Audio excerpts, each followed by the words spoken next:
Halloween Forever.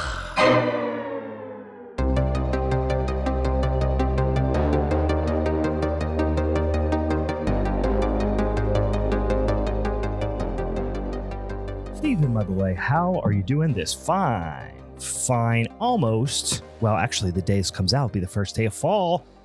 Stephen, how are you doing on this first eve of fall eve? I'm doing autumnally. You're doing autumnally? I like that. All right. I'm autumnally. I'm autumnal. I'm feeling genuinely autumnal right now. All right, Stephen, I got one of those for you. You know what I mean when I say I got one of those for you? And by one of those, you mean Jorkin de Peanuts? Yes. I mean, my wiener. I only got one, but it is for you. No, I have one of them jokes, if you want to call it that. You want to do one of those? Hell yeah. All right. Why? All right. Oh, it starts with a question, right? When, where, why, how? Why did the Grim Reaper schedule an appointment with his eye doctor, also known as an optometrist? Why did the Grim Reaper schedule an optometrist appointment? I don't know. I don't think I've ever heard this one. Well, he's been having some issues with his depth perception. Yeah. Welcome, boils and ghouls, to a moderately disappointing minisode of Halloween is Forever. I'm Brian. I'm Steve. Steven, we are on, like I said, the eve of the first day of fall. We are having an autumnal eve this fine Sunday evening. This will come out on the first day of fall, I believe, and I'm getting in the son of a bitch in spirit. I've already been watching some Halloween spookies, some Halloween ookies. I've been drinking a lot of pumpkin beer. I actually have one right here. A little spoiler alert for you. I'm getting out my Halloween decorations. Next weekend, I'm going up there to Kennywood, go to them Phantom Fright Nights. I'm starting to get down on some spooky shit. Steven, are you in the spirit? Are you starting to get in the spirit? I've recently moved to the spirit. I went out on a beer shopping trip, and they had all of the, all the fall beers out. I went to JR's actually, and they had all the. I think it was Stewards of Beer was out there, and so they were previewing like all of the fall lineup. So it wasn't like represented by just one company. They had everything there. So they had all the Southern Tiers, and they had Eyinger, and they had Allagash's Haunted House out, and they had they just had it all. They had it split down the middle. They had the pumpkin beers, and they had the non-pumpkin beers. So they're like, this is what you got for the fall. Keep coming to JR's, everybody. All right. Last time I was there, which was some weeks ago, they did not have. They just started putting in the Oktoberfest again. This was like probably a good month ago now. It was around my birthday. Anyway, did you pick anything up that you sipping on this evening? I did pick a bunch of things up, and one of them I am sipping on. I decided I was going to go with this one first as kind of the introductory for spooky season because I didn't have high hopes for it. I got some bigger stuff coming later, so look out for future episodes because this one is a stinker. Is a caca. Oh, the beer's a stinker. It's a caca stinker. Boy. It's a caca. All right. But hey, I went back to it because like everybody remembers the Dewclaw Sweet Baby Jesus. Sure. Everybody knows it, remembers it, has good memories of it. I think a lot of their iterations of it though fucking stink, and this one does too. This is the Sweet Baby Pumpkin. A pumpkin spice latte porter, and I get none of those 4 words except porter.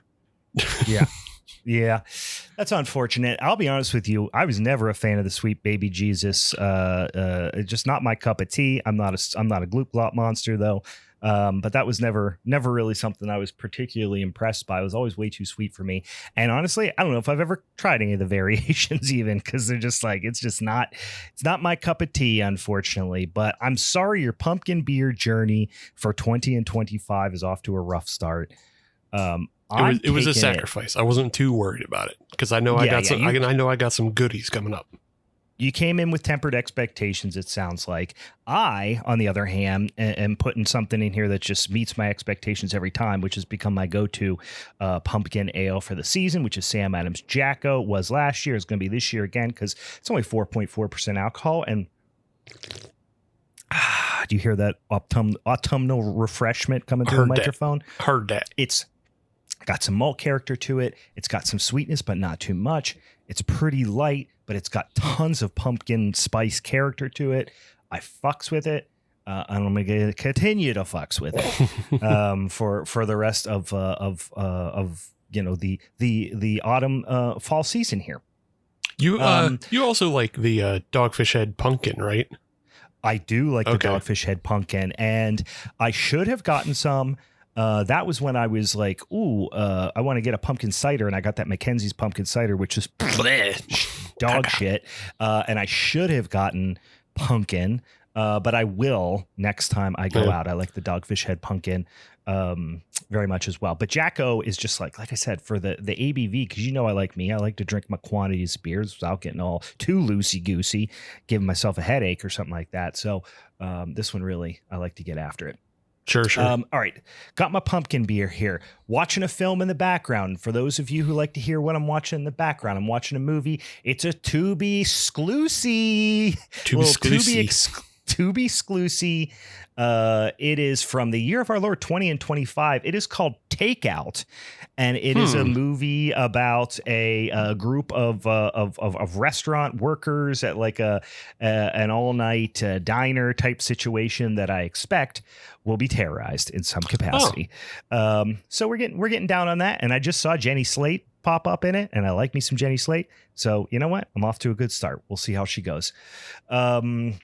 All right. We got the beersies out of the way. We got all of our autumnal vibes out of the way as we get into the very last I'm sorry. We have one more episode after this one in September. But then after that, Stephen, we're going to be getting into October. And you know what happens the first Monday of every month, especially in October? We got a motherfucking showdown episode. And you might be saying to yourself, what the hell's a showdown? I just started listening to this here podcast because I'm trying to get into spooky season.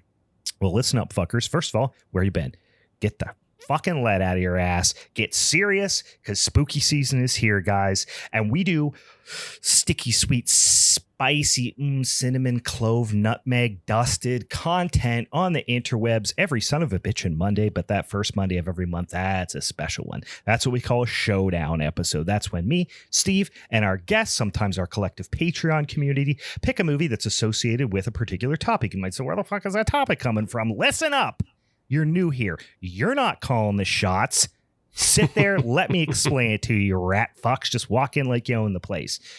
We have a big old spinny wheel of topics that come from our listeners. They could be showdown or showdown topics. They could be performers. They could be tropes. They could be subgenres, whatever.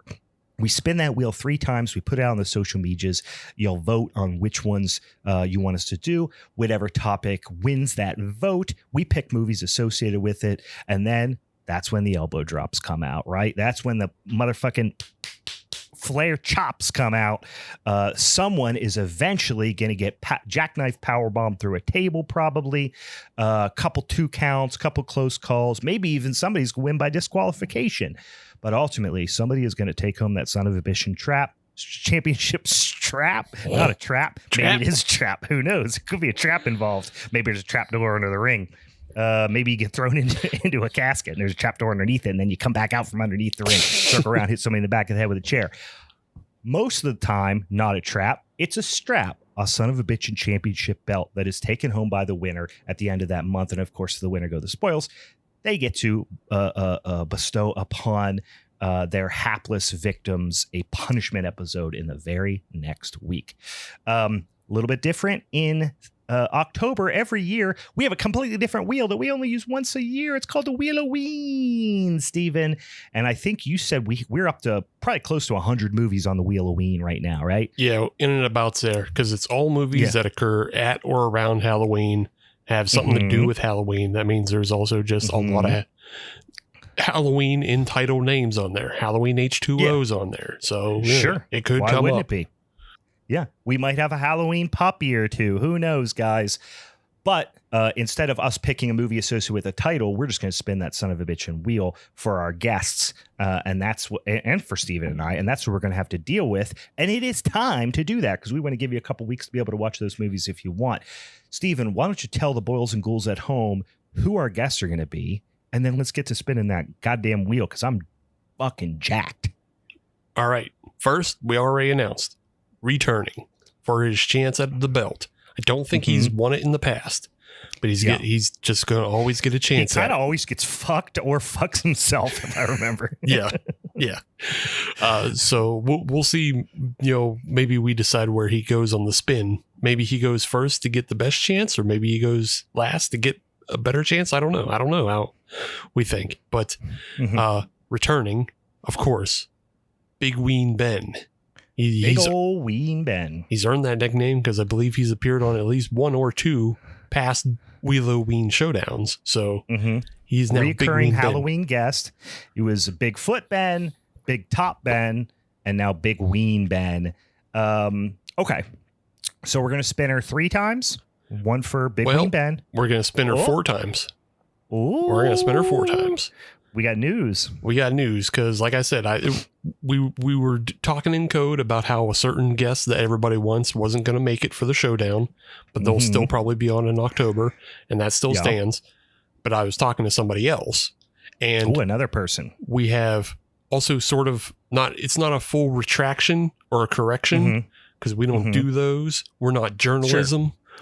No, but we don't owe you nothing. Yeah, but this is a free podcast. Someone did remind me.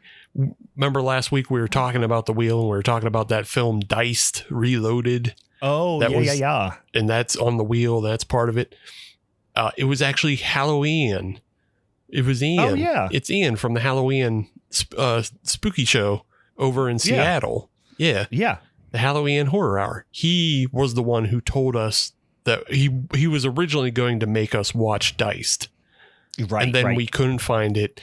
And then instead he made us watch Frogtown.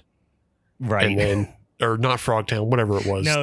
It was Frogman. Frogman, yeah. I was thinking of Hell Comes to Frogtown, but. yeah. Well, I wish we would have watched that. Actually, I remember I enjoyed Frogman. You liked Frogman. I could have taken it or leaving it, but it was Ian from the Halloween Horror Hour who was going to give us Diced, and then he was reminding me that the Scarecrow from those films also does the effects for their show. Right. That's and I said, oh, okay, well, since I'm putting Diced on the wheel, why not just invite Ian to come on and maybe we get Diced, maybe even he has to defend Diced. Reloaded. Yeah, they just did the reloaded, the remastered version. I think that's wonderful. What better person to have alongside Big Ween Ben for a fucking 4-way battle royale for spooky season glory? Our old buddy Hallow Ian. Okay. Well, that's wonderful. And correct me if I'm wrong. I get to pick the order as the reigning champ. You do get to pick the order of the spins. Because you insolent pricks. You don't know what's coming for you, right? And I understand I don't have a lot of control over the wheel, right? But I'm gonna try to work some. You know how I like my sex magic, Steven. I've been collecting period blood. I've been collecting cum by the buckets, and I've been doing some sex magic. I've been doing some chaos magic, and I've been wanting this Wheel O'Ween to work in my favor because I don't think it has very well in the past. It hasn't necessarily fucked me in the same way it's fucked Big Ween Ben. But I'm feeling pretty confident about it. So here's what we're going to do it. Because he's first time guest for the Wheel O'Ween, let's go Halloween first. Okay. Then we're going to do Big Ween Ben. Okay. Right? Because we know he's going to get boned because this Wheel O'Ween fucking hates Big Ween Ben, which is counterintuitive, but I think it does. And then we're going to go Steven, and then I'm going to bring it up last because I'm going to get all my juju flowing over here. Okay. And I'm going to put it all at the end. I'm surprised you wouldn't go right after Big Ween Ben because you have him jump on whatever grenade comes up, get the bad juju out of the way, follow it up with some good juju. But hey, it's your choice. Your choice, man. Yeah, I want the wheel to be warm. You Okay. know what I mean? I want Yeah. I want it to be its juices to be flowing. You want by it the time spinning. gets to me. You want it spinning. Yeah. I get you. All right. First up, we're spinning that wheel, and this is going to be for Halloween's pick. All right. Wheel O'Ween is spinning. You can hear how spooky it is, guys. Ooh. Ooh. I'm interested to hear how he's going to feel about this. I personally am a fan. You personally are the one who put this on the wheel. I also put this on the wheel. Halloween is going to have to defend a fan favorite film, a Disney movie from the year of our Lord 1998. He's going to be talking about Halloween Town, a cult classic. This is one of the things we didn't necessarily explain about the wheel, that there's plenty of booms, there's plenty of whammies on the wheel. Yeah. It's not all horror movies. I mean, this is obviously a Halloween movie, but this is a children's Halloween movie. Yes. I like this. This is a comfort movie for me. My kids love it. I watch it every year. I think it's a lot of fun. It's not what you would say good, but it's fun. Sure. So we'll hear Halloween. I'm interested to hear how he feels about Halloween Town. Really doesn't matter because he's got to deal with it. All right, number 2. Let's see what horrors await Big Ween Ben on the Wheel O'Ween, and we are going Disney centric. And you know what? This is one that has not even a cult following. It's an enormous following. He is going to be talking about, and what's the year on this one? I'm not sure, but he's talking about obviously. The Nightmare Before Christmas. Wow. We've talked about this on the show. I did an episode where I talked about it with my kids before. I think Ben's probably a fan, if I had to guess. Yeah, he's a whimsical chap. Mm-hmm. I think he probably will like that. But we got 2 kids movies, so let's see if we can get something dirty and nasty. Get something sticky and smelly in here for Halloween. Get some Rob Zombie shit or something there. Steven's got Halloween 5, The Revenge of Michael Myers. Oh, wow. Hold up. Have we done that one in the past? Technically, we've done The Nightmare Before Christmas in the past. That doesn't really count. That was just your kids. That isn't. It was the episode. It wasn't like a full episode of I think that episode was cut up and your kids were trying to, just explain how much they like it. It's not. I don't think it counts. Steve, this is what it sounds like to me. No. I think this. I think literally. Let me ask you: is this the one where the dad gets his head fucking blown up in the electrical box? It is. Okay, so I think we literally did this for a previous showdown. Okay. So this is I believe this is, hold on, let me double check. Is that Halloween 5 or yeah, it's definitely not 4. No. It's got to be 5. Yeah, I think we've done that one already. I will check. No, that's Halloween 6. That's Revenge of, that's Revenge. No. Yeah, hold on. 5 subtitle is Revenge of Michael Myers. Yeah, but Halloween 6 is Return, because I believe it's 6 has the dad's head explosion. How about this? I will take Halloween 5 if I'm going to spin again. I think we might have done it. I'll check our records and I'll come back. Halloween 5 is the one where it's the one with the fucking cartoon sound effects. It's the one. Yes, it's the Keystone Cops. Beep, boop, beep, boop, boop. Which is why I swear we've done it in the past, because I know we've talked about the Halloween franchise so much. This is also the one where he wears the silly hobo mask kind of thing in the car. Yeah. But Halloween 6 is the exploding head dad, I believe. I don't know. I'm going to spin again. Okay. And I'm going to check our records. If the records show that we haven't done Halloween 5, I'll do Halloween 5. Gotcha. All right. Now, if this comes up good, and this should have been my spin, I'm going to be furious. Hell yeah. Cobweb. All right. You're doing Cobweb. That's your backup. I'm not sad that I'm not getting Cobweb. You're not? Have you not seen it? I have. It's fine. Oh, okay. I'm not passionate about it. Okay. I want some good juju. All right. This is Brian's This is my spin. If I get 31, Steve, I'm going to fucking lose my mind if I get Rob Zombie's 31. You got someone else. That's okay. Is this really that Halloween-y? I don't know. I don't know. You put it on there. Did I? Okay. Yeah. I haven't watched it in a while. All right. I'm going to be talking about all that period blood and cum went to waste because I'm talking about Slugs from 1988. It's fine. I can't remember it being particularly Halloween-y. I'm sure it is. I might be getting, I think I'm thinking of Squirm. Maybe. Which I like. Yeah, I gotta remember Slugs. It's been a while. Let's do a quick look. Maybe you are. I don't. Let's see. Let's see. Maybe you just threw something on here that wasn't even from Halloween. Yeah. I don't know. I'm not seeing any. It's from Australia. Is this even a Halloween-y film, Brian? What did you do? I don't know. Yes, it does. I'm looking it up now. There's a Halloween party. Okay. It takes place during the Halloween season, and now I'm looking up stills images, and there's a good high school Halloween party scene, and that's why I put it. That's why I put it in there. Yeah. All right, I'm looking at. Yeah, that counts. That counts. I had Squirm in my head, not Slugs. This is a fun movie. I'm not sad about it. All right. I'm certainly better than Halloween 5: The Revenge of Michael Myers. Okay. So let's recap so you guys can get down to business. All right. Halloween Town from 1998, the Disney Channel's special presentation type of movie. That is going to be Halloween's task. Big Ween Ben is going to do The Nightmare Before Christmas.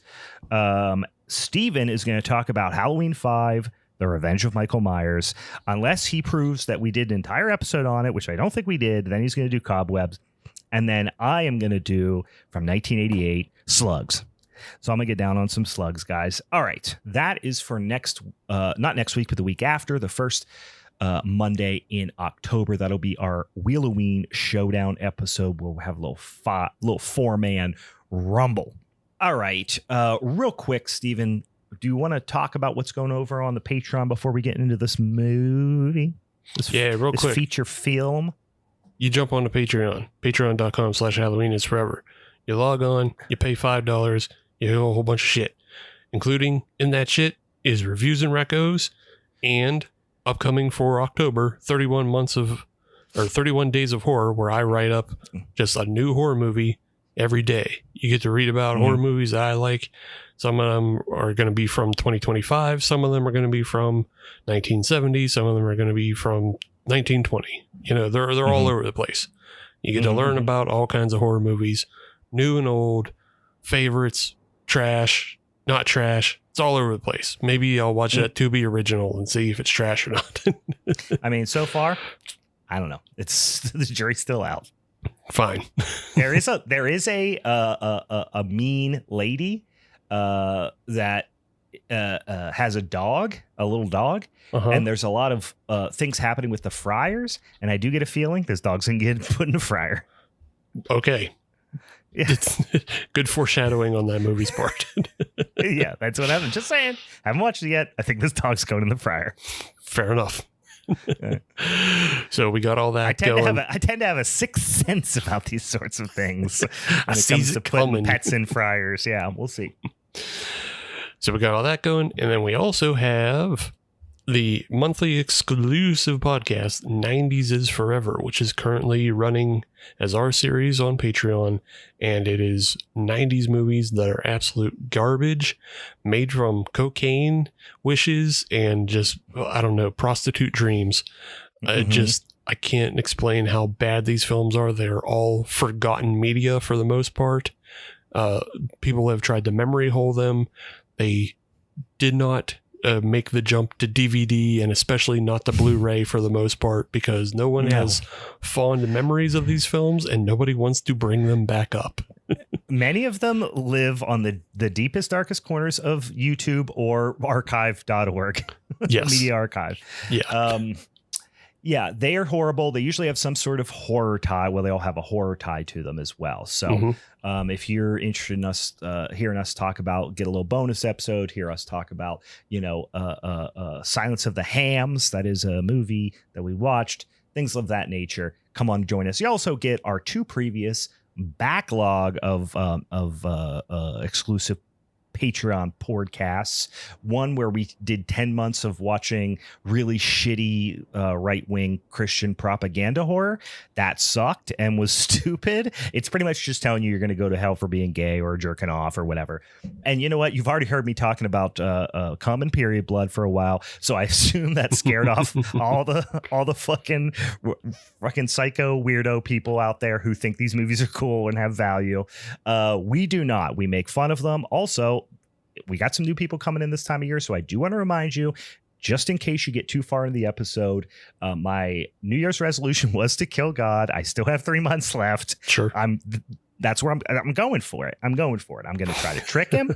I've been negging him a lot lately. Yeah. I've been like saying he's weak and like just like trying to get him to come out of his fucking hidey hole, so I can slug him. Yeah. I don't know how much this is you in action, or if you're just aware of the news, but apparently we're all getting raptured this week anyway. Oh, so, hell yeah, dude. Yeah.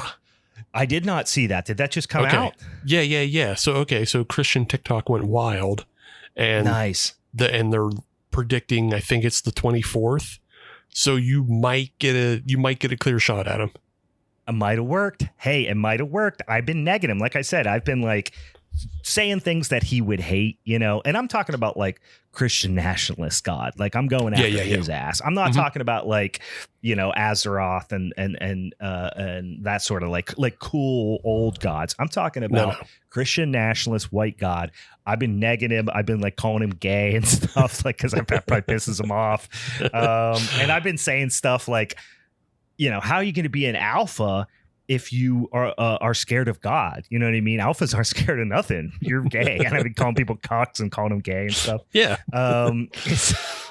So it's a good way to talk. Sounds like it might be working. Sounds like it might be working. Well, yeah, awesome. there's a chance. Like they are looking at the 24th because, again, there's always that just that running, rapture date. Sure. But this time they might be right, and that's your chance to German suplex him right on top of his fucking head. Oh God! If you come out, you're a coward. And listen to me, the cream rises to the top. Cup of coffee in the big time. Come on out for your cup of coffee in the big time, because that's all it's going to be. Because I'm sending you to back down to Jobberland, God. So get over here. Get shit on. I'm gonna whoop your ass when I see you. I'm gonna fuck you up. What? Yeah. Come on out for your cup of coffee in the big time. All right. What were we talking about before I started trying to incite God to fight me? We were talking about like that's our vibe here. So don't get too fucking comfortable if you're not into it. The other thing we did before that is perhaps even more damaging to society at large. Steve made me watch all of the Fast and the Furious movies, which made me want to drink bleach. So you get to listen to all those. It's a lot of fun. Give us your money. All right. God's coming in a couple of days anyway. Yeah. So give us your money. Hey, guys, if you believe that God's coming back in a few days, then what the fuck? Why do you need money? Give it to us. Yeah, we're going to be stuck here. We'll keep it for you. Yeah, we're going to be stuck here. We'll keep it for you, guys. We'll keep it for you. And listen, if you come back, I promise I'll give it back to you. Sure. I promise. Sure. If it doesn't work, I'll give it right back to you. 100% refund. Scout's honor. I was watching a video. There's a whole grift out there. Oh my God. If I knew this was coming, I'd be grifting those people so hard by now. Let me tell you about this one. Let me tell you about this one. This is a good grift. I love it. Yeah. Makes me so like it just, it gets me in my heart. I love it. Yeah. There is a grift out there for signing up to have non-Christians take care of your pets after you're gone. Oh, see, that's a fucking brilliant grift. So good. Take care of your pets, or like, hey, I'll delete your web history. You know what I mean? Yeah. Like anything, I'll do that Well, stuff. I'm like, I'm LifeLock. Well, if you're looking at porn, assumptively, if you're going to heaven, you didn't do that stuff. well, no, because you can just ask for forgiveness in the 11th hour and be fine. I don't. Yeah, but no, that's the thing about the rapture is you don't know when it's coming, and so right, you're not. They're you're saying not, they do know where it's coming, right? I know, but I just want to say I'm like LifeLock for the rapture. Yeah. So if you need anything, you need me to take care of anything in case you get raptured, and I mean anything, I got you. I'm your man. DM us. I just have a one-time fee. It's $10,000. I know that sounds like a lot, but it's actually not that much, and I'll give it back to you if you don't get raptured. So just send it to me. Send it to me. Yeah. I promise I'll give it back to you. Oh, God. Yeah. Fuck. Charging retainers up front because you never know when it's going to happen. Yeah. God damn it. I gotta get these people. I know. We gotta start grifting religious zealots. We gotta start grifting. There's money to be had. There's sweet money. Anyway, guys, we're getting off on quite a tangent here. Fast forward 6 months, it's just me and Steve. Like we're like crypto bros, but our whole thing is just like grifting, like mentally ill religious zealots. Hell yeah. Anyway, guys, that's it. Go over it. Give us your money on the Patreon. Patreon.com/Halloween is forever. We're not grifting you there. You're actually going to get stuff. I mean, we kind of are. Anyway, if you like getting grifted, give us your money. Also, if you're new to the podcast and you seem to like this, subscribe to it so you can listen not just at Halloween time. We like that sort of thing. All right. Anything else, Stephen, before we jump into a little movie from 20 and 25 called Night of the Reaper? No, that's it. We can move along with the show. Yeah. Well, this film just dropped on the Shudder this week, and it is directed by one Mr. Brandon Christensen, who many of you might know from a few years ago now, Superhost. Which I think was okay in terms of its reception. It also did Z, which is like the Invisible Friend movie. I don't know if you watched that one. That was a couple years before that in 2019. And then most recently, 2023, The Puppetman, which I think we both liked. Yeah, we more or less like The Puppetman. It had some pretty decent brutality, and it had an interesting premise. I think some stuff felt a little like samey, overall wasn't a record, it wasn't like world shattering, but still in general a good kind of original film. Yeah.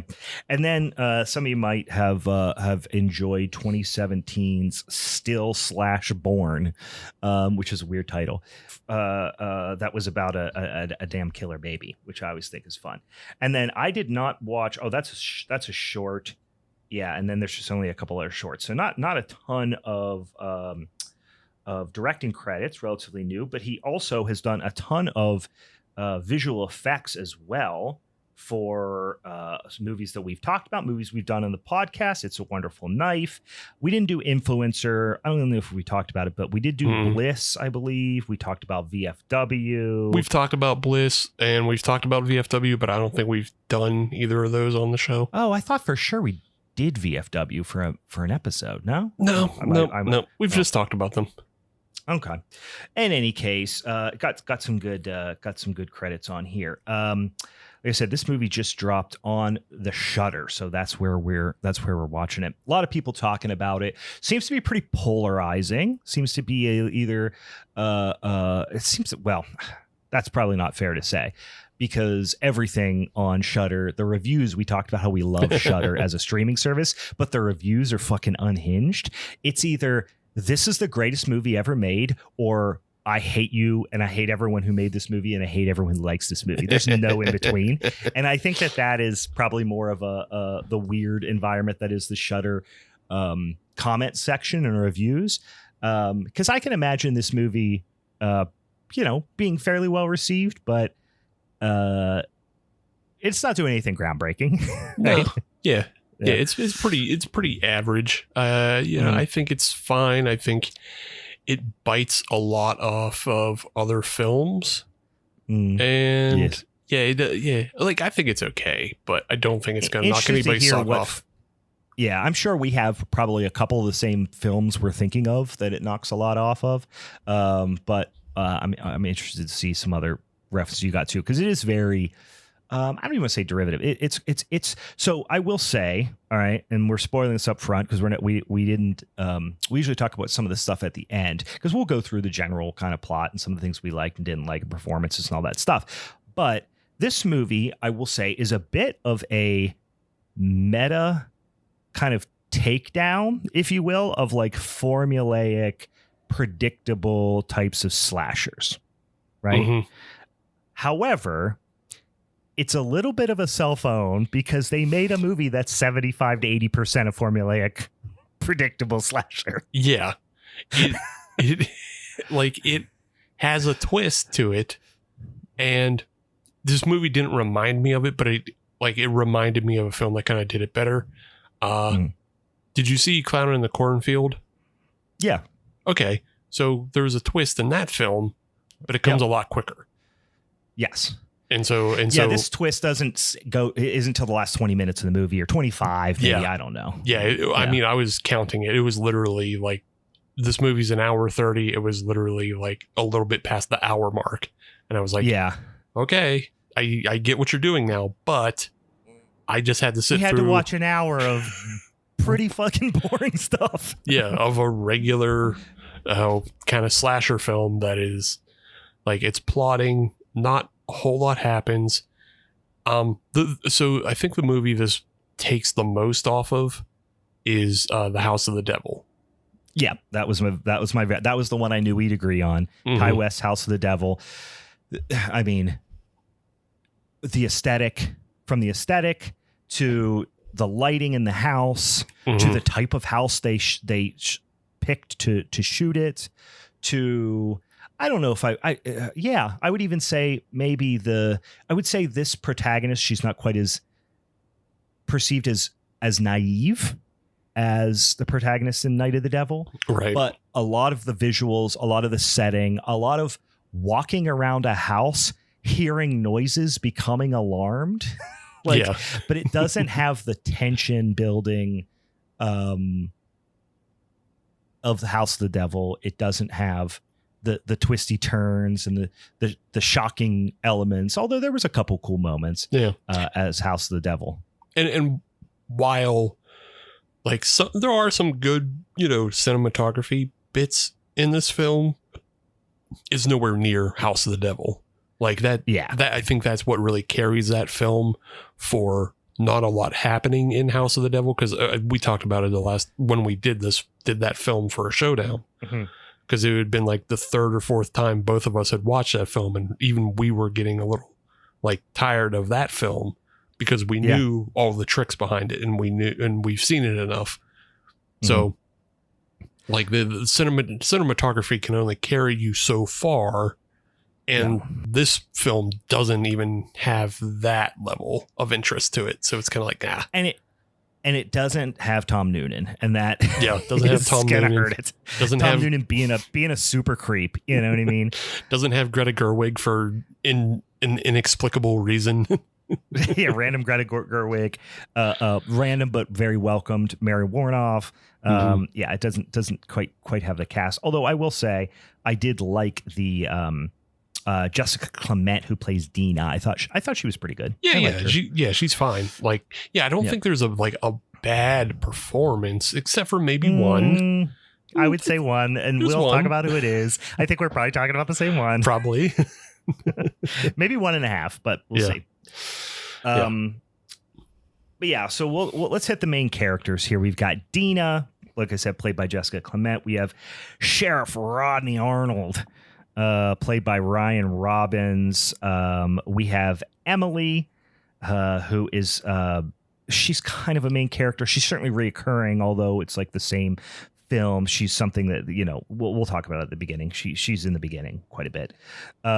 We have Keegan Connor Tracy as Elizabeth or Liz Talbot. We got a couple other people. We have Ben Cockle as Chad, who maybe it's something on TV that I know him from, because he did look familiar, but I'm not noticing any of his film credits as jumping out at me. We have Bryn Samuel as Willis. He's on the new Goosebumps TV show. Oh, okay. There you go. I watched some episodes of that. And Savannah Miller as Hattie. I mean, I think those are the big ones here. There's a kid, Mark, played by Huxley Fisher. He's kind of in and out. Anyway, so this starts off at very, like I said, very formulaic, very late 70s, early 80s. I would say certainly more in the early 80s slasher movie. It's a babysitter putting kids to bed. We learn that this is Emily. So there's two kids, like the older sister's kind of a pain. There's like a younger brother. The younger brother says there's like a skin eater in the closet or something. You're like, whoa, what the hell is that supposed to mean, right? So things are getting a little creepy off the bat. As soon as the kids go to bed, we get a full-on Emily just has a Coca-Cola MTV smoking party by herself, just like singing, dancing. So she hears a noise, and that's pretty much the biggest theme in this movie is a unmanned noise. What was that? Yeah. It should be called Night of the Reaper: What was that? Yeah. A girl hears a noise. A girl hears a noise. That's a good title, actually. She goes out to the garage because she hears it in the garage. She thinks the parents of the children she's babysitting for are back. So she runs around, cleans up real fast, goes out. Garage door is open, but the garage is empty. Oh, okay. What the hell happened there? Then she goes outside to smoke, and boy, do I hate the way she smokes. But she's a kid, she's a teenager. No, she smoked like a kid. She smoked like a little kid. Yeah, I clocked that too. I was like, she's holding it so weird. Oh, that's actually good what's acting. Funny though? Only European gangsters are the only other type of people who can smoke like that. Right. It's weird. Either European gangsters who have been smoking since they were 8, or American teens smoking for the first time. Hold it that way. That's definitely how a mafioso who has like his jacket draped over his shoulders. Yeah. Mm-hmm. Oh no. That's exactly how they hold it. Yeah. So she finds this dead dog in the middle of the street, and she's like, ooh, gross. Goes back inside, and this little teddy bear that they put in front of the door of the closet is moved, and it's got a little sign on its chest that says like, you're pretty or something like that. Okay, whatever. She thinks the kids did it. Then there's like pictures lined up on the floor in the hallway. A lot of things like this happens. They keep saying stuff like, be mine and stuff like that on the pictures that are on Teddy as he kind of keeps getting moved around. Here's the one part that I do not understand. And Steven, maybe I missed something here. But she's walking around the house, and at one point, her reflection is in a mirror in the background. Sure. And Emily's in the foreground. Lightning flashes, and you see her reflection in the mirror change to be like creepily staring at her. Did you notice that? I guess I didn't really notice it. I thought it was just the way it was filmed, of like she was looking a different direction. It looked like the reflection was creepily staring at her, and it felt like a very deliberate choice to me, although it wasn't, brought completely to the forefront. But yeah, and I was like, oh, wait, maybe this is more of like a supernatural thing. That's not what I was expecting. I was expecting slasher, serial killer type of movie. And I was like, what was that? And spoiler alert, nothing supernatural happens. See, I think it was meant to be a scare for us, not a scare for her, because I have to rewatch it again, but I think, yes, it does look like she's staring at herself, but you don't see the actress's face in the foreground because she's looking a different direction, and then she turns around into the mirror. and I gets could have scared. swore she was making like a creepy face, like the reflection was doing something different than what she was doing. I might have been misinterpreting that, but I wrote that, took that down as a note, and I was like, what did I? Wow, okay, that's weird. I didn't expect that, and now I'm going through my notes, going, why did that happen? But maybe I misread it, but I'm interested to go back and look. Yeah. In any case, we do see a creepy hooded guy running around the background, kind of across the, in the hallway outside the door while she's in a bedroom or whatever kind of thing. So we know someone's creeping around the house. Go in. The little girl's like tied up. There's no dial tone. You're just getting all the slasher tropes. And all of a sudden we get this, the TV fuzz comes on, the snow on the TV set. And you see that he is recording himself, this serial killer, and he's wearing a pretty cheap like Halloween mask of like a Grim Reaper. He's wearing like a Grim Reaper's cloak, so it feels very one step above, somewhere between Scream and Ghostface and like Chrome Skull or something, right? It's like somewhere in the middle. So just to jump back, you are absolutely right.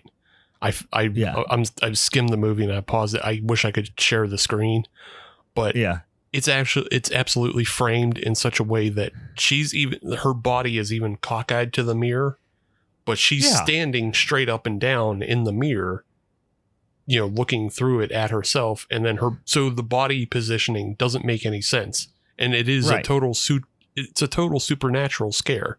I guess I didn't clock it like that when I was watching. But I'm looking at the frame right now. So nothing supernatural happens the rest of the movie. No. How fucking stupid is that? There are things that I really hate about this movie, and I feel like as I go through the notes, I'm going to hate it more. Just get madder. Just madder and madder. Yeah, I already am. The House of the Devil aesthetic we already talked about, so I won't belabor that. But now flash forward to the killer is recording himself, and then all of a sudden he pops up and there's a camera there. The camera is on him and he's in the background behind her. And of course, we assume she gets got in some capacity. Cut forward sometime. We don't know. And we get introduced to, the crew that we're going to be dealing with a little bit in this movie. Although I will say they're not quite in it as much as I would expect, with the exception of Dee. Who we talked about. She's the main protagonist. Then we have Willis, who's this kind of like wannabe jock. And then we have Chad, who is, I don't know, so like AV dork. He's got a fucking camera. I don't know. He's an early version of Randy from Scream. He's going to be the insufferable guy in the movie, right? To jump back to that cold open, the one thing I really it kind of annoyed me, but it also just made me laugh, was when Emily's creeping around the house. At one point she finds the little girl she's babysitting. She's all tied up in a chair and has another spooky sign attached to her. I think it says forever. And then and she just runs away. And all I could think of was the scene in Jurassic Park where the lawyer gets out of the car and leaves the kids to the T-Rex. And they're just like, he left us. He just left us. He just left us. That's all I could think of. Like, is Emily just running away and that girl sitting in the chair? Like, she left me. Fucking Emily was bound to be a lawyer. Yeah, so we have this little interlude with Willis and Chad, and like Willis, there's some like a little bit of weirdness where they're like, is everything okay? Are we good? And you're like, well, maybe they had a relationship together. You're not really sure. Chad's being a kind of a fucking goofball with his camera. She goes into the pharmacy. She's getting her dad's meds. We learn that Dee is at college and she's home, for the weekend from college. She had just left, seems like it's her first semester, first time home after leaving for college. And things are strained at home. We're not sure why, but her dad's got some health issues. And she's going home to see them, and doesn't seem to be real thrilled to go home to see her parents. Meanwhile, we get introduced to the chief, and the chief gets a package delivered to his house, and it's got a garage door opener in it. No, we know where we've seen a garage door before, but he do be alarmed by that garage door opener. We get introduced to Dee's party friend, Hattie. She's the babysitter that is like all about like wanting to party and fuck and do drugs and stuff like that. Yeah. She's supposed to be babysitting for the sheriff that night, right? For the sheriff's son. Yeah. The sheriff, we learn, lost his wife in a car accident, right? Not long before this. I don't know, a year or something like that. With it, 6 to 9 months. I don't know, something like that. It hasn't been very long. Recent. We get Deputy Butch. We get introduced to, and they're talking about the garage door openers and saying basically garage door opener was missing in this murder of Emily, which we saw in the opening, pre-credit sequence, and the garage door was missing. Garage door opener was missing, and they think that's how the killer got in.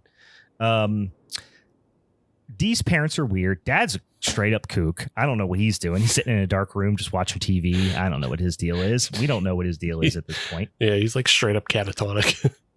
Yeah, the mom is like, trying to be positive, and we're so proud of you for going to college or whatever. Okay, so another package shows up to the police station, and it's basically a camp snuff film with a kid sitting around the campfire that gets murdered, and they immediately recognize him as Connor Davis, who's some local boy who was found dead, and they thought he drowned or something like that, within the year, so relatively recently as well. So they're like, oh shit, something's happening. Someone's it's like, we got to go check out that scene. That never seemed right to us, yada, yada. But somebody's fucking with us, obviously. Meanwhile, Hattie calls up Dee and says she's got the squirts and says, can you come babysit? Dio. Rhea. Yeah. She's got the green apple splatters, and she said, come on over. You got to help me out. You got to babysit for me. Hattie is the opposite of Greta Gerwig, in that she is generally unlikable, kind of a shit, and now she also has the shits. So she is no backup at all. No. She doesn't do much in this movie. Then we get to the sheriff. They're going out to the campsite, out in the park. There's a national park or a state park or something nearby, to find that, the scene where they found that Connor guy. And they come across Ranger Liz, and she's randomly burying a dog. They have this conversation about how they found strays that are coming off some random rural farm that has a bunch of dogs. Who knows? Whatever. Yeah, there's a lot of dead dogs in this film. If that's a problem, a lot of dead dogs. If that's a problem for you. But like the sheriff starts to put it together, because originally there was, at Emily's murder, there was a dead dog out in the street, which kind of they assume lured her out of that house to check on a dead dog. And then while she was out of the house, that's how the killer snuck in, because her attention was to a dead dog. And now he's putting things together. He's like, another dead dog. I've never seen so many dead dogs. Yeah. It's like you live out in the middle of nowhere. You don't see dead animals on the road. Anyway, they go to the campsite where Connor was found dead, and they find another box with another tape, and it's showing the opening murder of Emily that we saw, and obviously showed Emily Golding, who's the victim. So somebody do really be fucking with them. Also, when they watch the movie, he sees Chad, the AV nerd. He has this sick ass van. He sees Chad's sick van on the street outside the house Emily was babysitting for. So he is going to, obviously he's like, I got to go hunt down, have a conversation with old Chad. Meanwhile, there's the little kid gives Dee a tour of his house. reinforces mom's dad, just the regular old mom's dad tour of the house. Here's my bedroom, mom's dad. Here's the office, mom's dad also. But also that's all prompted by Dina. Like it totally like instigates this, like, hey, my sister and I, we used to play real estate and it was really fun. So why don't you show me your house? And she just goes on this inappropriate, like, snooping expedition. It was like, like, why? And in hindsight, I still don't know why she had to snoop all over the house. There is a big section in the second act of this movie that is about 20 minutes where fucking nothing happens. Just not a thing. Yeah. And part of it's right around here and goes on, like I said, for like 20 more minutes where it's just, again, girl hears a sound. Like that is what we're experiencing. Now, later on, we do learn, like, it gives a different perspective to how she was reacting to the sounds and all those things. And that's fine. But you can't make me enjoy something in retrospect. You know what I mean? Yeah. If I was bored for 20 minutes, you still made a movie where there's a boring part for 20 minutes in the middle. You know what I mean? Yeah. Maybe not 20, maybe it's 10 or 15, whatever. But it's a solid 10, if not 15, where nothing happens. And at the end, you're like, oh, cool, that makes more sense. And yes, there's stuff even earlier where we hear some conversations that we take it a certain way. And then later, oh, okay, that was a little bit clever, sure, but you don't change the fact that you had me bored in the middle for 15 minutes. Yeah, like there is some stuff in this film that if you go back in with the new context after you watched it, some scenes play out differently in your mind. Like, sure, when she brings Hattie the coffee at the beginning, Hattie does make a comment about how it tastes bad. Okay. It's bitter. Yeah, and then you learn something about that. There's a comment from Ranger Liz about, hey, let me know if you learn anything new about the Connor case. When they meet her scraping up dead dogs. So there are things. Even when he's like, says Willis is like, you good or whatever? We good? And she's like, yeah, we're good. Yeah, we're good. And you think that's like maybe they had an awkward romantic relationship or something, or they hooked up or something, but then you learn that means something different later. So that's fine, right? That's all fine. But the whole walk around the house and get jump scared by things that aren't a threat, because it is all mostly jump scares that don't pay off in like a chase or anything like that. It's all just like, no, girl heard a noise. Girl sees a little thing that's been tampered with. It's not an actual threat, or she sees a spooky shadow standing out in the woods, classic stuff. But like, it doesn't do anything for you. And you would have to watch that same thing again now, knowing where it ends up. And it's like, it's crazy to think I'd watch this movie again. You know what I mean? Like the arrogance that you think I would watch this movie. I'm just saying, I know, but I'm saying that's, that you can watch it again and pick up the fun little clues that are drip drop throughout. But the bulk of the movie, what's supposed to be entertaining, actually loses more.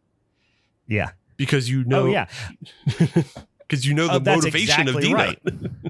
That's exactly right. Is the reason I watch House of the Devil again and again is because it's a beautiful movie to look at. Mm-hmm. I love the performances. The jump scare stuff and surprise twist stuff. The scenes are entertaining and have payoff. Mm-hmm.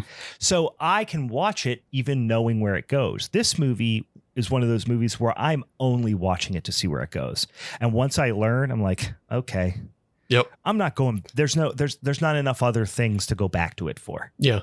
And that's also calling back to Clown in the Cornfield. They have an interesting twist, but it doesn't break the film if you watch it again knowing the twist, because there's still a lot of good stuff in that movie. And it's also like very funny at times. So like you're just kind of actually excited to get to those scenes that are Will Sasso in it. Yeah. He doesn't love Will Sasso. He's a goddamn Canadian national treasure of a human being. Yeah. So you're just excited to get to those scenes that you know what happens. But it like nothing in the film was broken by knowing the twist. Yeah. Yeah. So again, they're playing hide and seek with walkie-talkies.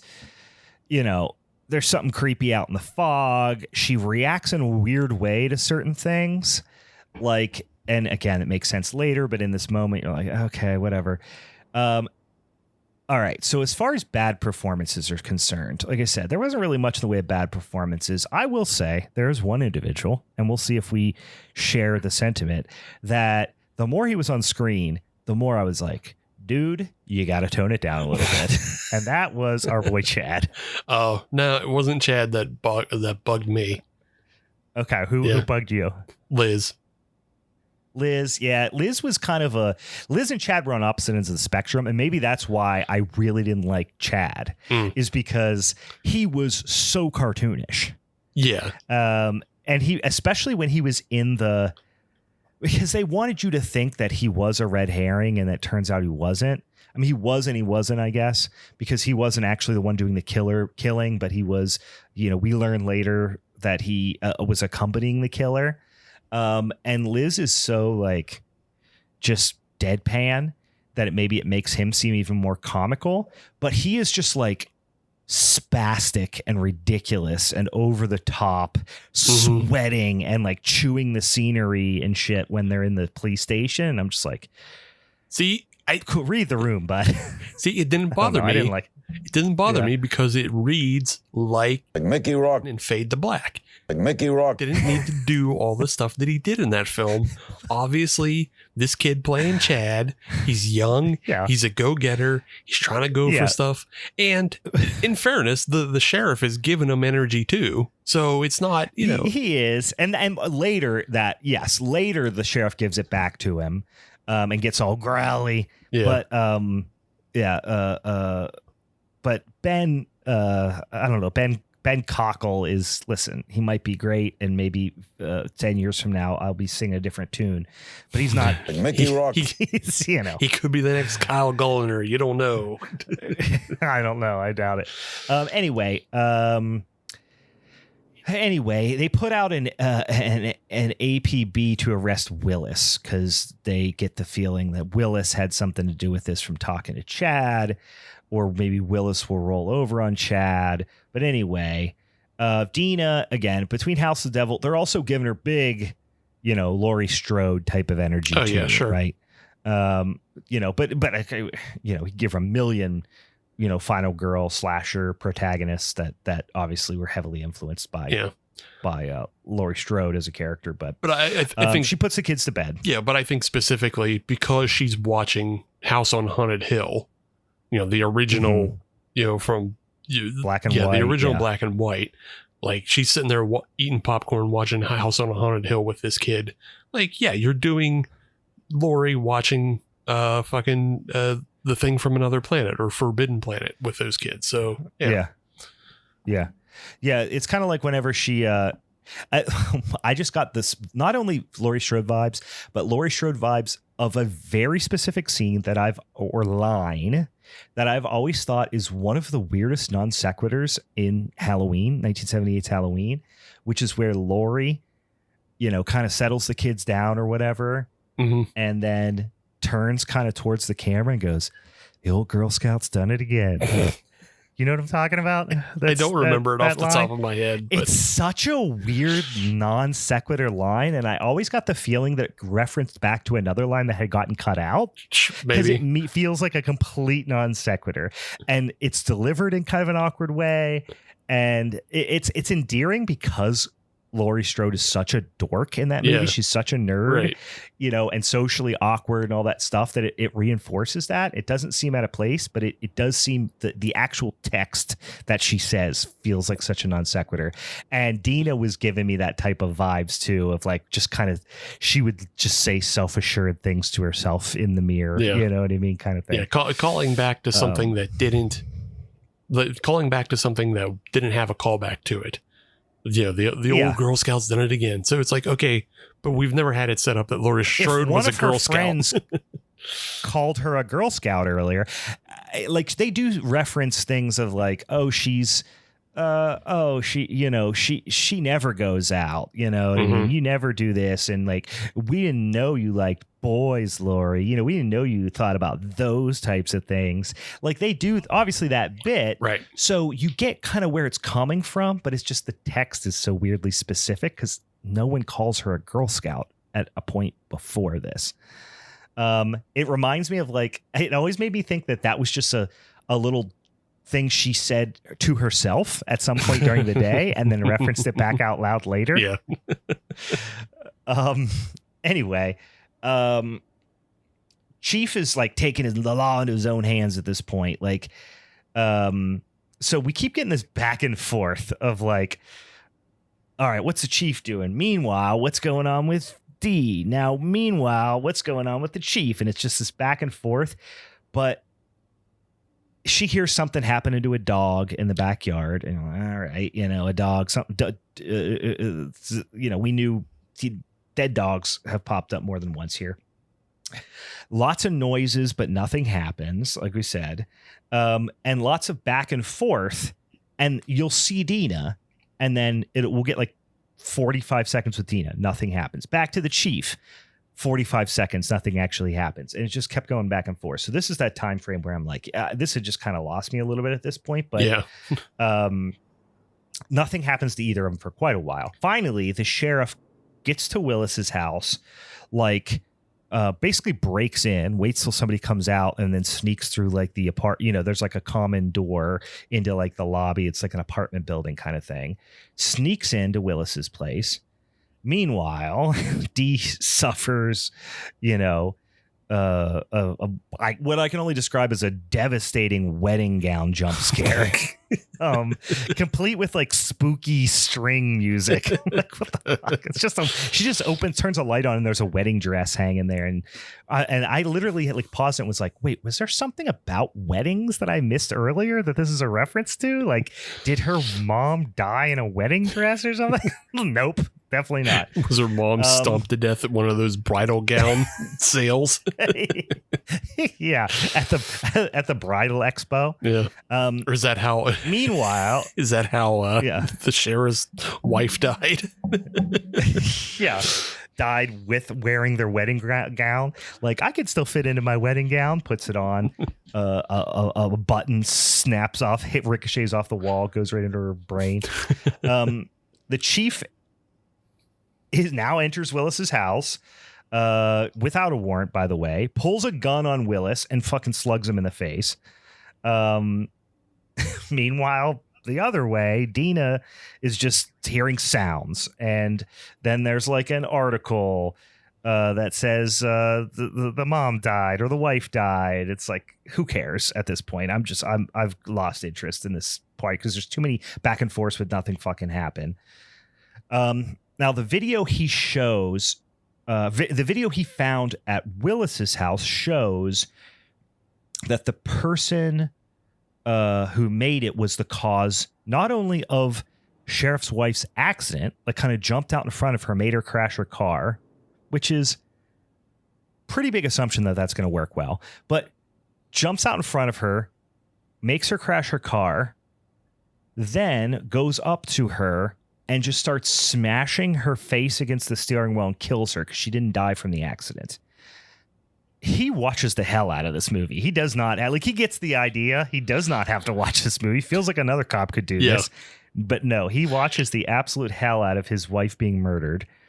Also, another meanwhile, Dee finds the Chief's fucking like Charlie Day conspiracy wall. She finds his angry room. And yeah, and then loses it.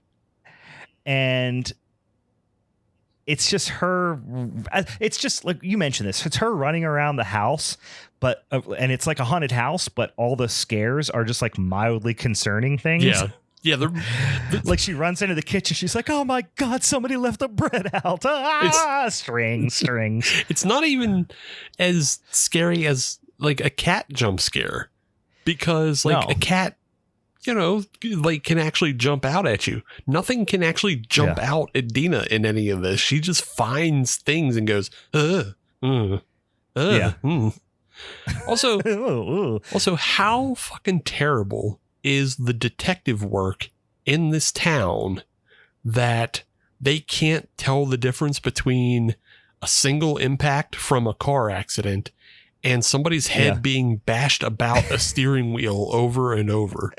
It's a great point I didn't think about. It's like, wow, this woman hit a lot of trees. Yeah. She must have backed up and kept hitting. Like, usually one collision, you maybe get 2 hits on a steering wheel. Your head goes forward, snaps back, and then smacks it again. Okay. Sure. We're seeing the killer just smash her head repeatedly all over the place of the steering wheel. It's like, that's too much. That's too much. That would have been funnier if he shot her in the head, and then it was like the cops didn't notice the gunshot wound to the head. Her gun must have went off in the car. Oh man. So Chief then just goes ham on Willis, brings him back, to the interrogation room, starts tossing him around, puts his gun in his mouth, fucking goes off on him. Meanwhile, he's interrupted by an emergency, and we think it's Dina calling because she called 911 because she found a scary note about the wife's death. Meanwhile, we now see like the VHS. It's almost like VHS view, but the killer's looking through the camera. That's essentially what we're doing, right? The killer's going after the chief's kid while Dina is calling 911 in the background, and we hear Dina calling 911. Meanwhile, again, back over, the cops go to a bomb threat at the pharmacy, but it's just like a book bag with just bullshit in it. While the other direction, Dee tricks the killer with the old Macaulay Culkin talk boy routine, and she tases him, and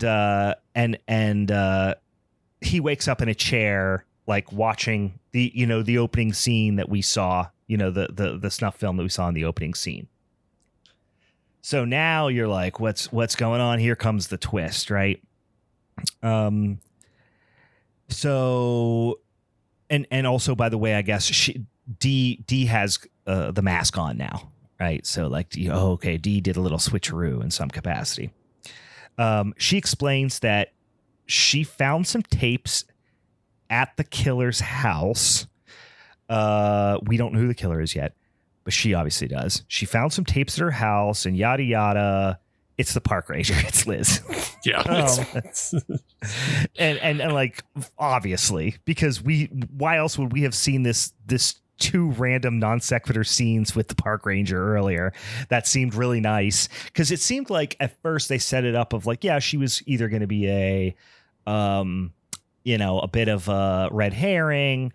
But normally when they do that, like, I thought it was going to be she was going to come in and maybe be like the love interest of the sheriff, but the sheriff's not ready for romance because she's not over his dead wife, that sort of thing. But no, we just saw her show up bearing a dog, and it's like, tell me if you got any more dead dogs. And they're like, that's all we saw of her. So of course she's the killer. Like, right. Yeah. It's for a moment I had to be, because I didn't remember her scene earlier in the film. I was like, have we seen this character before? I was just like, I guess we have. Like, everybody seems to know who this person is except me. Yeah, it's like, Liz? It was like, if you don't see her with her uniform on, her we saw her like creepily staring at Dina in the pharmacy when she was getting her dad's medicine, which we didn't mention, but we do see that. And then we see her, burying a dead dog and like, tell me if anybody else gets killed, if you got any more dogs for me. Anyway, Dee has set this all up. She drugged Hattie, gave her the squirts, called in the bomb threat, had Willis on board to take the kid out of the house. So, because now she's gonna get her revenge on Liz, and she's talking to Liz She also she's talking to Liz like on the walkie talkies, and she's like, she set up little notes, like quote unquote, from her victims around the house. So she's got Liz on a chair, and she's like, I'm going to find you and I'm going to kill you, and this is my revenge and all this type of thing. We don't necessarily know why yet. If you're paying attention, you probably have a pretty good idea, but the chief, meanwhile, we're doing our meanwhiles 10,000 times, but the chief finds out that Dee is the one that left the fake bomb at the pharmacy. So he's like, oh no, what's going on? Dee is babysitting my kid. I got to run back and see what the heck's going on. Dee lures Liz out into the woods, hangs some spooky ghost Grim Reapers, which I have like 40 of those same things. So like $5 at like at Dollar General. Yeah, we didn't mention, but it is Halloween time. So yeah, it is Halloween time. She has full access to all these spooky decorations. Hangs some spooky ghosts around, and then just shotguns her in the leg. So I'm like, oh, cool. All right. Well, maybe she's just gonna like dispose of her in a way that's not like dumb and gets her in trouble. But not true, because we learn that Emily Golding, the original, the girl from the opening scene, that was Dee's little sister. Okay, now we know why the parents are weird, blah, blah, blah, blah, blah. Meanwhile, right as soon as she's about to give her the last blow, last shot with the shotgun, Chad shows up, clocks Dee just as he's about to kill Liz. So we're like, oh, Chad was in on it. Okay, fine. That's probably the only actual surprise. I thought Chad was acting too crazy to not be a red herring. But fine. I didn't see Chad in on this. You knew there was something else that was going to happen, twisty, because there was still like 15 minutes left in the movie. You're right. Chad gets brought back in. Chad is her, little lackey, basically, because Liz is like an artist, and she's telling a story and whatever. Her motivation's very shaky. And why Chad is involved, Chad's just like obsessed with Liz because she's an artist. If Chad was like, Liz was like banging him, that would have been like, okay, manipulating him somehow like that. But it's just the motivations of both of them are like almost non-existent. They're crazy. It's basically. Yeah, the motivations are just Scream motivations again. Mm-hmm. He's like, he's the video kid, and she likes to do murders, and she's an artist, and he's going to record it all. And it's like, yeah, I'm pretty sure that was a Scream motivation at one point. Like, kind of the first one even. Yeah, it's like, who cares? So now she wakes up. They're back in the kitchen. I thought she was tied up, but like she isn't. I don't know why. At this point, she's just like sitting on the floor, knocked out apparently, but she says like tie her up, and I thought she was tied up, but then in a couple of minutes she's clearly not tied up. But Chad and Liz are trying to stop the bleeding in Liz's leg because of the shotgun wound. There's a little like verbal sparring back and forth that again doesn't really explain the motivation, but Liz is like, I immortalized your sister and blah blah blah, whatever. Dee's like sitting there, and this is a reoccurring thing. Dee is supposed to be this like mastermind, right? Who has planned this for months, and now the hunted becomes the hunter, kind of thing. But too much happens coincidentally and results in putting herself in unnecessary danger for this to have been planned this way. It's just not believable that it was planned this way. She planned for Chad to come and clock her in the head at the last moment and hopefully not kill her, and hopefully she wakes up at the right time. You know what I mean? Like, yeah, it's not believable that any of this was planned. So at best, this is a happy accident that things have ended up this way. So that's why I don't believe Dee when she's like, you don't think I'm still in control? Doing her like, Liam Neeson impression. Like, no, you're clearly not. Like, for this to have happened not at this point. In the exact same way you planned it, you had a weird, dumb plan. Yeah, your plan was convoluted at best. At best. And also, what if Chad just killed you? Did you plan for it to happen at that moment? Did you have a tracking device on Chad? You know what I mean? Like, anyway, they hear this walkie-talkie in her jacket, and they hear Willis asking, like, hey, what's going on? Are you good? Whatever. And Chad is like, you brought Willis in on this? Like, fucking dumbass Willis, whatever. And he's kind of annoyed. He takes the walkie-talkie, and he's like, let's see what this dickhead wants. Pulls it up to his face, hits the button to like talk into the walkie-talkie, and his head explodes. Oh, yeah. And of course, it's like a CGI head explosion. And listen, far be it from me to criticize a head explosion. I always love a head explosion. And it was a nice little surprise. You didn't see it coming. But it explodes. It's CGI. Fine, whatever. In the most hilariously unrealistic way. First of all, way too clean. There was no blood in his head, apparently. Everything is just like his head was made of just hamburger meat, because there's just little flecks of like flesh everywhere, but there's like very little blood. In fact, his corpse laying on the ground with no head has very little blood on it or around it. Like, that's where all the blood would start shooting. There would be a lot of blood on the floor. So much blood goes to the head. Also, the assumption is that there was an explosive device in the walkie-talkie, of course, but that's not how it acts. The explosion, and I rewound it 4 times and watch it.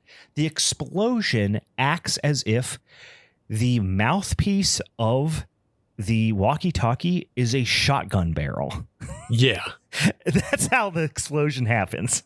And it's just like, either she is really good at making like the explosion trajectory go in the exact right direction she wants. It's just it's a really unrealistic head explosion, but it's a head explosion, and it does come as a nice little surprise. So it should have like taken his hand as well, and it shattered everywhere. Like.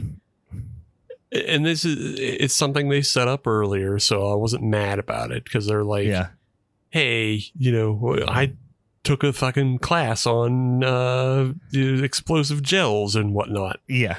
Oh, I forgot about that. Yeah. But it doesn't work like the Batman gels in the Arkham Asylum games, where it just, can blow out a fucking bat-shaped hole or whatever it is.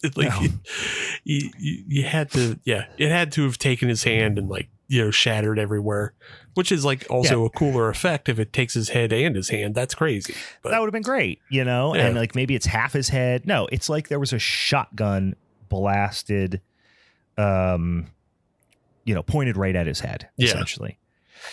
Liz, obviously freaks out, attacks Dee. Now we go to sleep again, wake up, Dee is tied to a chair, and she's making her watch the film at the beginning with her sister. Obviously very emotional, blah, blah, blah, blah, blah. Also, Liz is all like, oh, I'm going to kill you just like I killed your sister and blah, blah, blah, blah. And, we're going to line it up with the movie and all this stuff. Really, really dragging it out. And we know what's going to happen. Everyone knows 100% what's going to happen. She stabs her in the leg a couple times. I think once in each leg. And then, of course, the chief, just as she's about to like kill her, the chief pops in and shoots Liz. And they even have a little moment of like, Liz is like, no, she did this, not me. And you're like, wait, she's tied up with stab wounds in the legs. What are you talking about? She's tied up and stabbed in the thighs. Like, even if Dina did it, it's wild to then go ahead and stab her in both her thighs. Mm-hmm. It's like, you're not getting away this time, killer. But it is short-lived, which it deserved to be. But she's like, basically Liz decides like, oh, they got me. And then, kind of jumps towards him or whatever. I don't know. And he shoots her in the head. And again, we knew this was coming. We knew the chief was coming in to save the day right at that moment. But yeah, Dee is this. If she expected it to play out that exact way, the bomb threat was a real. Well, obviously she didn't expect that portion to play out that way. But I think she did, though. I think we're supposed to think she did because. Oh yeah, you're right. Because she even says like, "I wanted you to be here." Yeah. So she purposely put the bomb at the pharmacy to buy time, so the police would go investigate that, but then find out that she was the one who put the bomb there. Yeah, because the receptionist was the one who called him and said, "Sheriff." It was, and we don't see him hearing it, but he's like, "We saw video footage. Guess who left the fake bomb at the pharmacy?" Yeah. So she knew that they were going to go back and be able to get access to the video footage in that exact amount of time, call in time. Like, it's just, it makes no sense that any of this could have been planned in this way. Mm-hmm. But it's just not believable at all. And then how could she have known that the sheriff wouldn't have shown up with all of those other police officers to come save the sheriff's son? Like, why would he show up on his own instead of just like with the entirety of, the local police and the stateies and everything? Yeah. Just. Yeah. It's dumb. And then it's this whole thing of like, well, if we tell him what happens, then she's going to be, they're like, well, if we get rid of her body, then, she'll be a boogeyman. But, if we tell her what happened, they're not going to believe it. I don't know. It was kind of convoluted as to why it had to be like their little secret burden that only they could know about, Liz. Because Dina planned to kidnap and kill people in a vigilante fashion. And sure. And so she would have to go to jail for blowing up Chad's head. That's, you can't do, even though it's killer, you can't do Chad's head. Yeah, you can't do vigilantism. Chad's head. Can't do it. You can, but you can't. Yeah. And that's why the local PD, who also like, I don't know, he probably could have gotten away with it. Dina's tricky because she told him that, Elizabeth shouldn't get to take both of our lives away for this. But sure, he's the sheriff. He would have gotten off. Sure. Because all he did was come in and defend her with a gun and then defend himself from an attacker with a knife. Yeah, because how are they going to explain away that Chad's head exploded? Yeah, she did. Dina did it. Dina, he's Dina goes to jail. He doesn't go to on Dina. Yeah, he doesn't go to jail. Dina goes to jail. As he should. Really, he should flip on Dina. But no, it's their little secret. Because she endangered her. I mean, she didn't, but she kind of endangered his child. Sure. As bait. Like, yeah. Dina did a whole bad. Dina did a lot wrong because she had the information. She could have literally just arrived in town, gone to the sheriff and said, "Hey, sheriff, Ranger Liz is a fucking nightmare. And I have a lot of proof. Look at all the tapes I have." She's the one who stole the tapes. Yeah. Yeah. I found these tapes at Ranger Liz's house. Then Dina gets like a slap on the wrist for B&E and theft. Well, I think the idea was that she wanted to get revenge herself by actually killing Liz. Fine, whatever. But yeah, how are they clearing Dina of any of this? It doesn't matter. It's listen, it's frankly a poorly written movie. It's not a good movie. Dina did premeditated murder. Sure. So like she's not great. Yeah. And also, to be honest, it's going to be real hard to prove Chad was involved. Yeah. No matter what. Matter what. She has some secret evidence that we didn't get to. It's not great. It's not a great story. But we do get the most predictable needle drop of all time, which is of course Maybe they took the money they were going to spend on the rewrite to get the script up to snuff and spend it on the needle drop for Blue Oyster Cult. Don't Fear the Reaper, as as the credits start to roll. I'll be honest with you, Steve. Watched this movie this morning. Did not hate it. It was like, kind of fun, kind of dumb, big boring spot in the middle. Yeah. And then as I went through my notes, I was like, no, this movie sucks. Yeah. The I don't more like it. I don't like it. It's bad. But the bad more movie. the more you think about it, the more it's like, this isn't good at all. There's no. Like there is that type of movie. I like the idea of the twist of like the killer has been set up. I like that idea. Yeah. But you gotta find like other ways to do it. Like this whole, like, I don't know. I like the idea of like maybe the killer being lured into a haunted house trap. Yeah. I wish this movie did the red herrings better, because there are like a number of red herrings, like Willis, even the sheriff, even Dina maybe, and the sheriff's buddy has like one scene of like a red herring vibe where like he's the one that's constantly like trying to stop the sheriff from investigating. He's like, we can't hold Chad anymore and you can't go after Willis. And it's like, oh, what does this guy know? So like there's but like I don't know, you never really feel tricked or anything. You just feel like, oh, it was Ranger Liz. Okay. Yeah. It's like, she seemed pretty likely that it might have been her. Yeah, you know what? If you want to watch it, you have a Shudder subscription. You feel like watching just something you could throw on in the background. Sure, it's fine. Sure, yeah. If you need something to play at your Halloween party, put that on. Yeah, for good Halloween, good spooky Halloween vibes for sure. All right, that was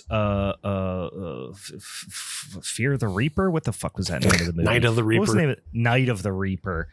From 20 and 25. We watched it on Shudder. All right. Don't forget, guys, we've got 2 weeks until our Wheel O'Ween October Showdown episode. That'll be the first Monday of October. That's when we'll have Big Ween Ben and Halloween on. And just a reminder, if you want to watch the movies ahead of time, Big Ween Ben is going to do The Nightmare Before Christmas, which maybe you've seen 100 times and you don't have to watch. Halloween is going to do Halloween Town, which many may be already familiar with. Steven is going to try with Halloween 5, The Revenge of Michael Myers. Check it out. It's a real gem. And then, of course, I am going to be talking about maybe the only movie on here that perhaps a significant amount of our listeners have not seen, is 1988's Slugs. So go get down with some slugs. All right, Steven, anything else? We got one more minisode before October, and maybe we'll do something spooky next week. Because I'm fully into the spirit. This was a Halloween movie. And we'll do something else Halloweeny next week. But I know we don't have anything planned. So if you have movies that are coming out this week or will be out, by Friday or Saturday before our next mini-sode that you want us to check out, send them our way. We'll check them out. We're getting into some spooky shit. Anything else before we wrap this sumbitch up? Can I talk about Yakuza Graveyard for a minute? Yeah, sure. I watched this movie, and it's such a better movie. It's not a horror movie. I'm sorry, but I watched this film called Yakuza Graveyard, and it's basically like, it's a precursor to Bad Lieutenant. It's a cop drama about this fucking hard-boiled cop who loves to smoke and gamble and fight, and he falls in love with a girl in the Yakuza, and he just in general falls in love with the Yakuza. Is he played by Sonny Chiba? No, unfortunately not.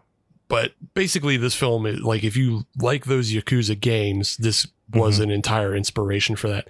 But I just also wanted to bring it up because the film is directed by Kinji Fukasaku, Yeah. who is also the director of the Battle Royale films. Yeah. He's also the director of another film Brian and I both love, Samurai Reincarnation. Oh, that's a classic.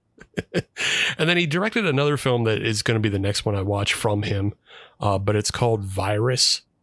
It's basically like an end of the world virus type film, and it's about like these American and Japanese survivors surviving on a submarine. Okay. And that does have Sonny Chiba and George Kennedy in it. Nice.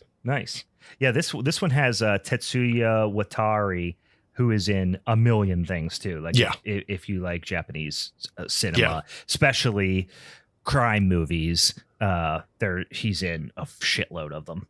Yeah, but check out Yakuza Graveyard. I believe it is on Tubi right now, and I think it's also on Fossum.